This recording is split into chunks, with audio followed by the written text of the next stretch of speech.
दुनिया वैश्विक महामारी कोरोना के कहर से लगातार जूझ रही है। इस वायरस से मरने वालों की संख्या 2,12,000 से ज्यादा हो गई है और संक्रमितों की संख्या 30 लाख के पार पहुंच चुकी है, जबकि 9 लाख से ज्यादा लोग ठीक भी हुए हैं। दुनिया में सबसे ज्यादा प्रभावित देश अमेरिका में मृतकों की संख्या 55,000 के पार गई। देश भर में कोरोना वायरस से संक्रमित मरीजों की संख्या में लगातार बढ़ोतरी हो रही है। देश में कोरोना मरीजों की संख्या बढ़कर 29,000 के पार पहुंच गई है। वहीं कोरोना से अब तक 7,026 मरीज ठीक भी हुए हैं। कोरोना से देश में अब तक 937 लोगों की मौत हुई है।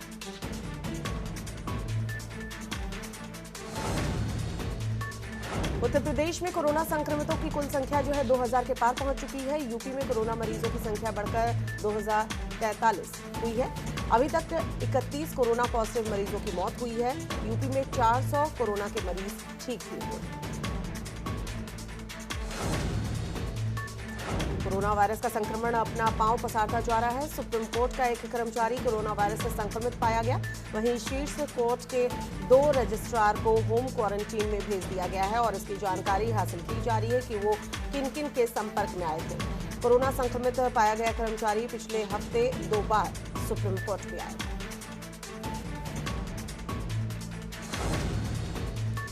कोरोना वायरस को लेकर अब दिल्ली के अस्पताल नए हॉटस्पॉट बनते जा रहे हैं। एम्स और सफदरजंग से लेकर दिल्ली के कई बड़े अस्पतालों में कार्यरत डॉक्टर, नर्स और अन्य स्वास्थ्य कर्मचारी कोरोना की चपेट में आ रहे हैं। अब तक 23 अस्पताल के 211 डॉक्टर और अन्य कर्मचारी संक्रमित हो चुके हैं। गौर करने वाली बात यह है कि इनमें से 95% संक्रमित कर्मचारी कोरोना उपचार करने वाली टीम का हिस्सा नहीं। कोरोना को लेकर CM Yogi Adityanath mission mode पर हैं। सीएम योगी आदित्यनाथ कोटा से आए छात्रों से वीडियो कॉन्फ्रेंसिंग के जरिए संवाद किया। कोटा से करीब 6,000 छात्रों को वापस लाया गया है। सीएम योगी आदित्यनाथ ने छात्रों से बात करते हुए कहा कि कोरोना की चपेट में 200 से ज्यादा देश हैं। आज कठिन समय है, अच्छा समय भी आएगा। कोरोना मामले में भारत की स्थिति दुनिया से बेहतर है। इसके साथ ही सीएम योगी ने कहा कि खुद सुरक्षित रहें, दूसरों को प्रेरित करें। परेशानी होने पर सीएम हेल्पलाइन पर फोन करें। आरोग्य सेतु ऐप को हर छात्र डाउनलोड करे। युवाओं को भी कोरोना वॉरियर्स बनकर आगे आना होगा। कोरोना से जूझ रही दिल्ली को लॉकडाउन में राहत मिली है। दिल्ली में आज से इलेक्ट्रीशियन, प्लम्बर और वाटर प्यूरिफायर के मैकेनिक को छूट दी गई है। दिल्ली सरकार ने अपने आदेश में स्टूडेंट के लिए एजुकेशनल बुक स्टोर और इलेक्ट्रिक फैन की दुकान को भी खोलने की इजाजत दे दी है। डीडीएमए ने आदेश में हेल्थ वर्कर्स, लैब टेक्नीशियन और वैज्ञानिकों की अंतर्राज्य यात्रा की अनुमति दी है।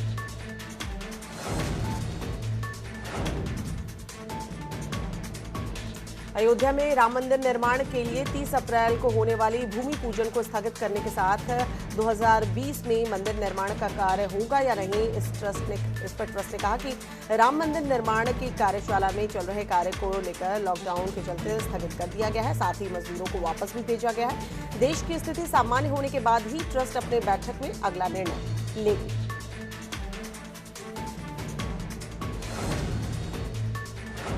पुणे स्थित सीरम इंस्टीट्यूट ऑफ इंडिया के मुख्य कार्यकारी अधिकारी अदार पूनावाला ने पुष्टि की है कि अगर ट्रायल्स कामयाब रहे तो 3 हफ्ते में कोविड-19 वैक्सीन का उत्पादन शुरू हो जाएगा।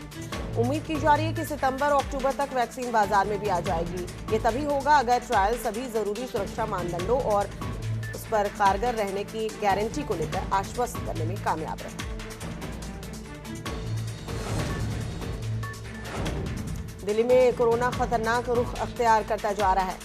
मेडिकल स्टाफ से लेकर सरकारी अफसर तक अब वायरस की चपेट में आते जा रहे हैं। ताज़ा मामला नीति आयोग से जुड़ा हुआ है। नीति आयोग बिल्डिंग के 4थे फ्लोर पर काम करने वाले डायरेक्टर स्तर के अफसर ने कोरोना की पुष्टि हुई है। नीति आयोग स्वास्थ्य दिशा निर्देशों के अनुसार आवश्यक सभी प्रोटोकॉल का पालन कर रहा है। बिल्डिंग को सील किया गया है।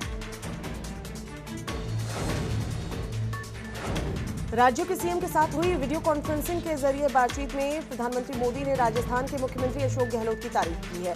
पीएम ने अशोक गहलोत के राज्य में कोरोना को लेकर उठाए गए कदमों की सराहना की है। इस दौरान पीएम ने जिन मुख्यमंत्रियों को अपनी बात वीडियो कॉन्फ्रेंसिंग के दौरान रखने का मौका नहीं दिया, उन्हें अपने सुझाव लिखकर भेजने की बात कही, जिसके बाद अशोक गहलोत ने 15 सूत्री सुझाव प्रधानमंत्री मोदी को भेजे।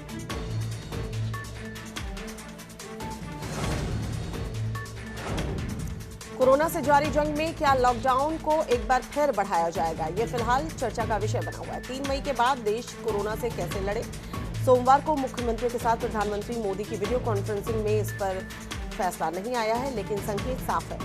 लॉकडाउन आगे बढ़ाने को लेकर राज्यों के पाले में प्रधानमंत्री मोदी ने गेंद डाल दी।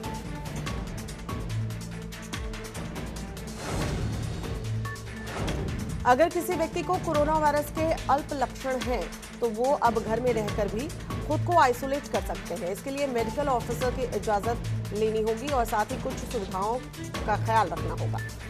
इसके लिए स्वास्थ्य मंत्रालय ने कुछ गाइडलाइंस जारी की है।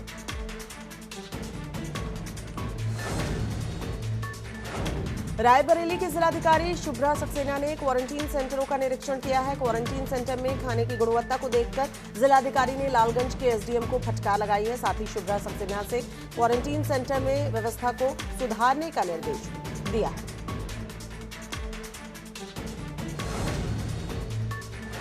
लॉकडाउन के दौरान पुलिस के खिलाफ पंचायत करना शराब माफियाओं को महंगा पड़ गया। सूचना पर पहुंची पुलिस ने पूर्व प्रधान को गिरफ्तार किया। इसके साथ ही पुलिस ने 3 नामजद सहित 25 लोगों पर लॉकडाउन के नियम को तोड़ने का मुकदमा दर्ज किया है।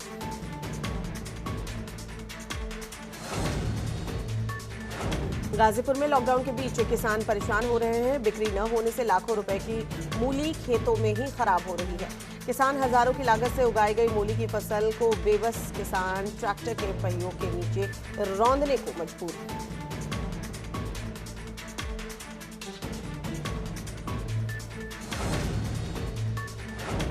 कासगंज के सिकंदरपुर में जमीनी विवाद के चलते एक युवक को उसके ही परिवार वालों ने गोली मार दी, जिससे कि युवक गंभीर रूप से घायल हो गया। घायल युवक को जिला अस्पताल में भर्ती करवाया गया, जहां चिकित्सकों ने प्राथमिक उपचार के बाद जिला अस्पताल उसे रेफर किया। कोरोना का कहर बढ़ता जा रहा है। गाजियाबाद लोनी इलाके में बैंक कर्मी को कोरोना संक्रमित पाया गया है। बैंक कर्मी को स्वास्थ्य विभाग की टीम ने अपने कब्जे में ले लिया है। इसके साथ ही बैंक को सैनिटाइज किया जा रहा है। गाजियाबाद में मरीजों की संख्या जो है 60 पहुंच चुकी है, जिसमें से 31 मरीज ठीक भी हुए।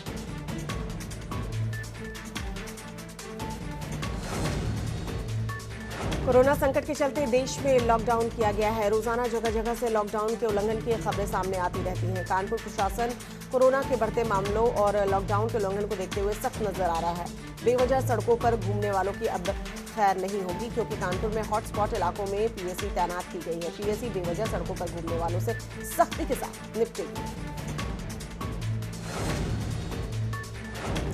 जौनपुर में सार्वजनिक इंटर कॉलेज मुंगरा बादशाहपुर में जिला प्रशासन द्वारा बनाए गए क्वारंटीन सेंटर में हरियाणा और पंजाब राज्य से 4 बसों में आए कुल 93 लोगों को क्वारंटीन किया गया। जौनपुर की सीमा मुंगरा बादशाहपुर में बने इस क्वारंटीन सेंटर में जिला प्रशासन के निर्देश पर एसडीएम मछली शहर द्वारा क्वारंटीन कराया गया, जिससे कि लोगों को किसी तरह की कोई परेशानी न हो।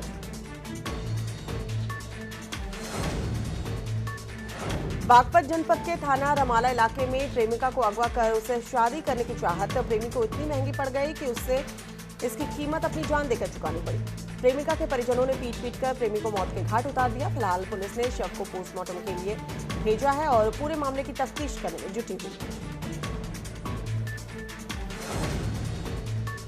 लॉकडाउन के चलते शराब की दुकानें बंद हैं, लेकिन मुरादाबाद में शराब की बंद दुकानें रात के अंधेरे में शराब माफिया खोल रहे हैं और अवैध तरीके से शराब बेच रहे हैं। मुरादाबाद का वीडियो बहुत तेजी से वायरल हो रहा है, जिसमें रात में एक वाइन शॉप खुलती है और एक के बाद एक कई लोग शॉप से शराब की पेटियां लेकर जाते नजर आ रहे हैं। वायरल वीडियो का संज्ञान लेते हुए आबकारी और पुलिस विभाग की टीम पड़ताल करने के बाद कार्रवाई करते हुए वाइन शॉप को सील किया।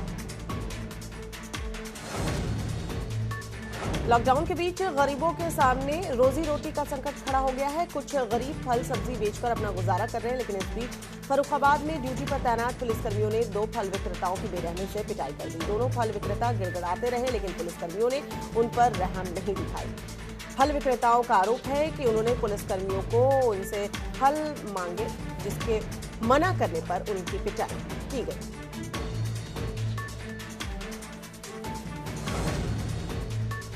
श्रावस्ती के इकोना थाना इलाके के गुलहरिया गांव में संदिग्ध परिस्थितियों में युवक का शव बाग में पेड़ से लटका हुआ मिला। युवक की पहचान उसके फोन से हुई। मृतक राकेश साहू थाना मथुरा, जिला बलरामपुर का निवासी है।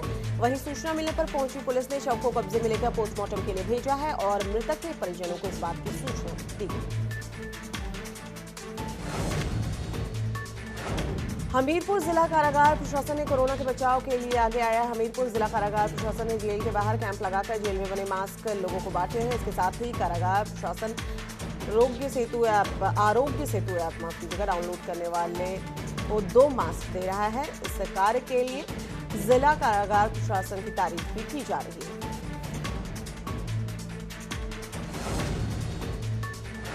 सिद्धार्थनगर के डुमरियागंज के सांसद जगदम्बिका पाल ने जिलाधिकारी को बांटने के लिए 50,000 मास्क और 10,000 सैनिटाइजर दिया है, जिससे कि कोरोना वायरस की लड़ाई में किसी प्रकार की कोई कमी न रह जाए। सांसद जगदम्बिका पाल ने मीडिया से रूबरू होते हुए बताया कि विश्व के सभी देशों में प्रधानमंत्री का धन्यवाद किया है। वहीं कोई भूखा न रहे, उसको देखते हुए 1,70,000 करोड़ का पैकेज प्रधानमंत्री ने घोषित किया है।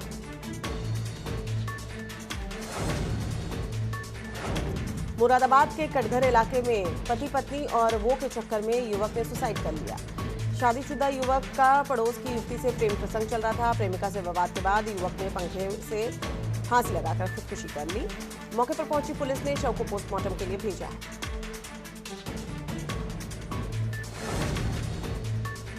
कन्नौज में बेमौसम बारिश ने किसानों की परेशानी बढ़ा दी है। बारिश की वजह से खेत में खड़ी गेहूं सहित कई फसलें पूरी तरह से बर्बाद हो गई हैं, तो कहीं खेतों पर कटे पड़े गेहूं भी भीग कर बेकार हो गए हैं। बारिश से किसानों को हुए नुकसान का आंकलन करने पहुंचे सपा नेता ने सरकार से किसानों को उचित मुआवजा दिए जाने की मांग की।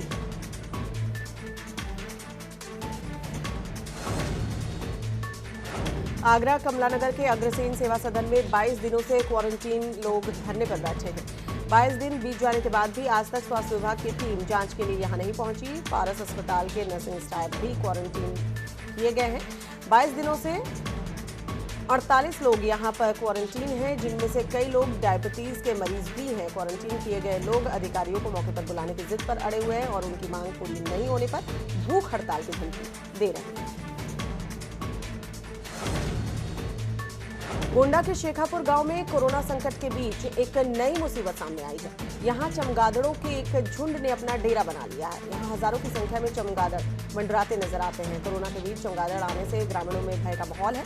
ग्रामीणों ने प्रशासन से चमगादड़ों को भगाने की गुहार लगाई है। आगरा पुलिस ने सब्जी विक्रेताओं के लिए ड्रेस कोड लागू किया है। पुलिस ने सब्जी विक्रेता चिन्हित किए हैं, उन सभी का कोरोना टेस्ट कराया गया है। आगरा में कई सब्जी विक्रेता कोरोना पॉजिटिव पाए गए, जिसको लेकर सब्जी विक्रेताओं को संदेह की नजर से देखा जाने लगा।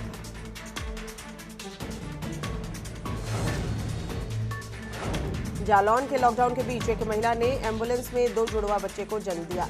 ये पूरा मामला गोहन थाना क्षेत्र के ग्राम सारावन का है, जहां एम्बुलेंस कर्मियों की सूझबूझ से हुए इस प्रसव में महिला और दोनों बच्चे स्वस्थ बताए जा रहे हैं, जिन्हें सामुदायिक स्वास्थ्य केंद्र में भर्ती कराया गया है। महिला के परिजनों ने एम्बुलेंस कर्मियों के कार्य की सराहना की है। कोरोना के मरीज की बढ़ती संख्या को लेकर अब प्रशासन ने लॉकडाउन पर सख्ती कर दी है, क्योंकि कानपुर में जिस तरह से मरीजों की संख्या में इजाफा हो रहा है, उसी को देखते हुए कानपुर देहात के एसपी ने खुद बॉर्डर पर पहुंचकर जायजा लिया। साथ ही लॉकडाउन के नियमों को तोड़ने वालों पर कार्रवाई के आदेश दिए।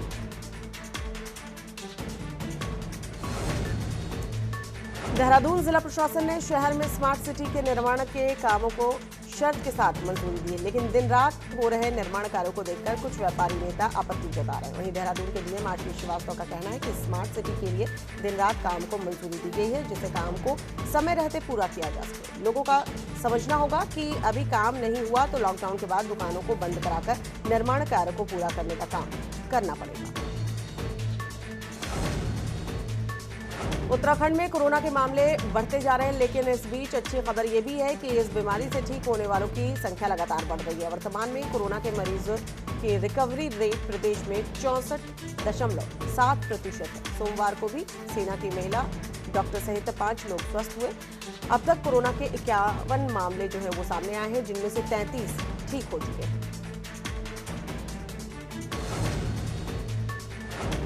देहरादून में कोविड-19 संक्रमित एम्स के यूरोलॉजी विभाग के आईपीडी वार्ड के नर्सिंग ऑफिसर की स्थिति में सुधार हो रहा है। उन्हें आइसोलेशन वार्ड में चिकित्सकीय निगरानी में रखा गया है। इसके अलावा उनके संपर्क में आए सभी लोगों को क्वारंटीन किया गया है और उनकी सैंपलिंग की गई है। सभी लोगों को प्राइमरी कॉन्टैक्ट और सेकेंडरी कॉन्टैक्ट के तौर पर ग्रुप में बांटा गया था। उन्होंने बताया कि इनमें से 64 लोगों के नमूनों की रिपोर्ट नेगेटिव आई है, जबकि 5 लोगों की रिपोर्ट आना अभी बाकी है।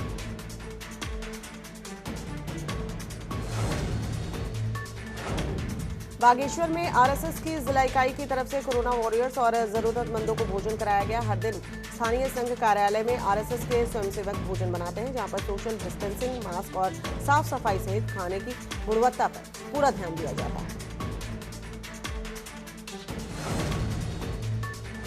चमोली में जिलाधिकारी ने नंदप्रयाग स्थित राजकीय अन्न भंडार का औचक निरीक्षण किया है। इस दौरान उन्होंने खाद्यान्न स्टॉक और वितरण की जांच की है। इस दौरान राशन डीलरों को गोदाम से खाद्यान्न वितरण में कुछ खामियां नजर आई। गोदाम से कुछ राशन डीलरों को जून महीने तक एडवांस खाद्यान्न वितरण किया गया है। इस पर जिलाधिकारी ने पूर्ति निरीक्षक को फटकार लगाते हुए चेतावनी दी।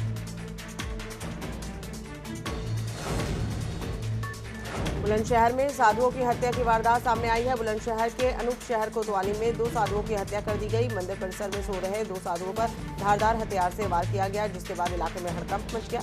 वहीं सूचना पर पहुंची पुलिस ने शव को कब्जे में लेकर पोस्टमार्टम के लिए भेजा है। पुलिस ने शक के आधार पर एक शख्स को गिरफ्तार भी किया है।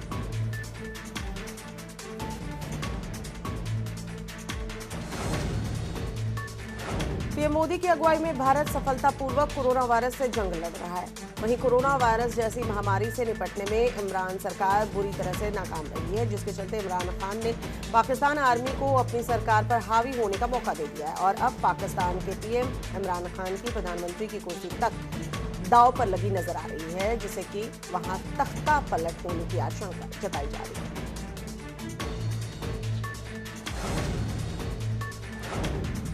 कोरोना महामारी को लेकर दुनिया के 2 सबसे ताकतवर मुल्क अमेरिका और चीन आमने सामने हैं। हालात इतने बिगड़ गए हैं कि अमेरिका के राष्ट्रपति लगातार चीन को खुली चेतावनी दे रहे हैं। डोनाल्ड ट्रंप ने सोमवार को व्हाइट हाउस में पत्रकारों से बातचीत करते हुए कहा कि चीन कोरोना वायरस को फैलने से रोक सकता था। हम जांच कर रहे हैं और आपको उचित समय पर बताएंगे। अमेरिकी राष्ट्रपति डोनाल्ड ट्रंप ने नॉर्थ कोरियाई लीडर किम जोंग उनकी सेहत को लेकर कंफ्यूजन और बढ़ा दिया। अमेरिकी राष्ट्रपति डोनाल्ड ट्रंप ने पहले कहा कि उन्हें किम की हालत के बारे में अच्छे से पता है, लेकिन थोड़ी ही देर में उन्होंने कहा कि किसी को नहीं पता किम जोंग कहाँ है। अमिताभ बच्चन और शत्रुघ्न सिन्हा बॉलीवुड के 2 दिग्गज सितारे, दोनों एक जमाने में सुपरस्टार हुआ करते थे। दोनों स्टार्स ने फिल्मों में साथ में काम किया है। प्रोफेशनल लाइफ से परे पर्सनल लाइफ में भी दोनों एक दूसरे के अच्छे दोस्त हैं। यही वजह है कि उनके पास एक दूसरे से जुड़े कई किस्से भी हैं। ऐसा ही किस्सा जब अमिताभ ने शत्रुघ्न की गाड़ी को धक्का दिया था। एक शो में अमिताभ बच्चन ने इस किस्से को सुनाया था।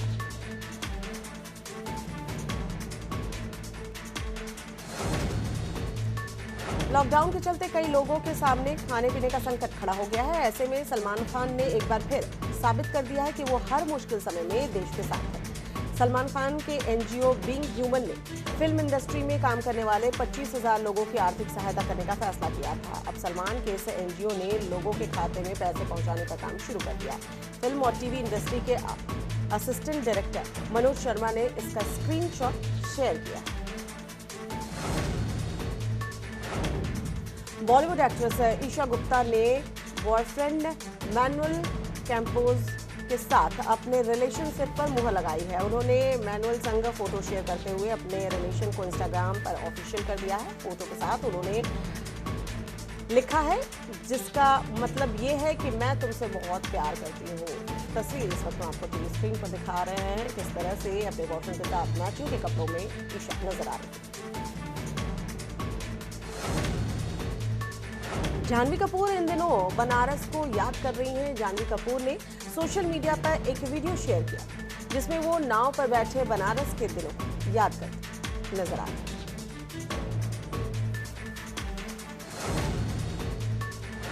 अक्षय कुमार ने 25 करोड़ की राशि कोरोना के खिलाफ जंग में पीएम केयर्स फंड में दान की थी। हालांकि अक्षय इसके बाद भी लगातार मदद करने की कोशिश कर रहे हैं। हाल ही में उन्होंने मुंबई पुलिस फाउंडेशन में भी 2 करोड़ रुपए डोनेट किए हैं। अक्षय की इस मदद को लेकर मुंबई पुलिस ने भी उनकी काफी तारीफ की और ट्वीट करते हुए उनका धन्यवाद भी किया।